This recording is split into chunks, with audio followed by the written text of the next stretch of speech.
moi, j'ai senti dès le début que mon discours était en phase avec celui des militants. Pourquoi? Parce qu'il était sincère, il était vrai, c'est ce que je crois, c'est ce que je pense, c'est ce que j'ai toujours pensé.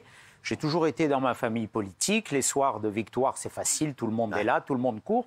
Les soirs de défaite, il y en a beaucoup qui s'échappent au risque de l'élongation pour courir plus vite. On l'a vu au moment de l'élection de Macron.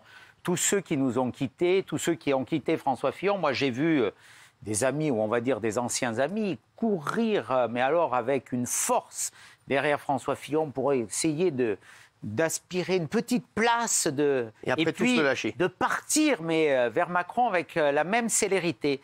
C'est pas ça la politique. Donc, moi, je suis un homme de fidélité, de vérité. On aime ou on n'aime pas, mais j'ai toujours dit la même chose. J'y crois profondément. Et le problème de la politique, c'est l'insincérité. Ouais. C'est quand on tient un discours qui est contraire à ce qu'on pense. Moi, toutes les idées sont respectables. Celles de l'extrême gauche, celles d'autres. Pour autant qu'on y croit et qu'on ait des idées.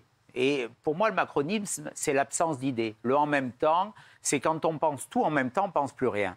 Voilà, moi, je préfère que ça soit tranché, qu'il y ait des idées, qu'il y ait des choix, qu'il y ait des débats.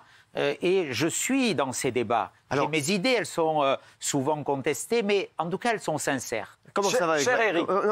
S'il vous plaît. J'avais dit que j'interviendrais. Attention. Valérie Pécresse, comment ça se passe avec Valérie Pécresse là?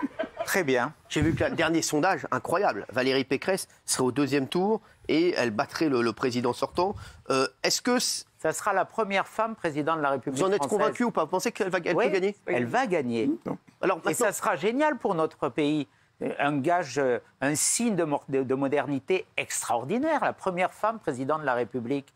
C'est formidable. C'est déjà, rien que ça, c'est un signe, un élan de modernité. Vous y croyez à fond là, en ce moment? Oui, j'y crois parce que vous n'allez pas la lâcher parce qu'à un moment on a senti un petit après l'élection de Valérie Pécresse, on a senti un petit grain de sable. Est-ce que ça y est maintenant tout est réglé? Non, les choses sont claires. Moi, je suis persuadé que cette élection, elle va se gagner à droite. Parce que c'est quoi la droite? La droite, c'est aimer la France, c'est mon cas, aimer son histoire, ne pas la renier, c'est croire à l'autorité pour qu'il y ait l'ordre partout et qu'il n'y ait plus des gens qui fassent régner l'ordre de la violence dans les quartiers.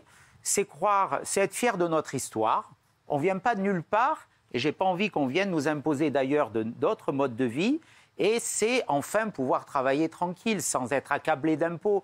Aujourd'hui, les Français, on gagne chaque année la Coupe du Monde des impôts. C'est plus possible. Donc être de droite, c'est moi.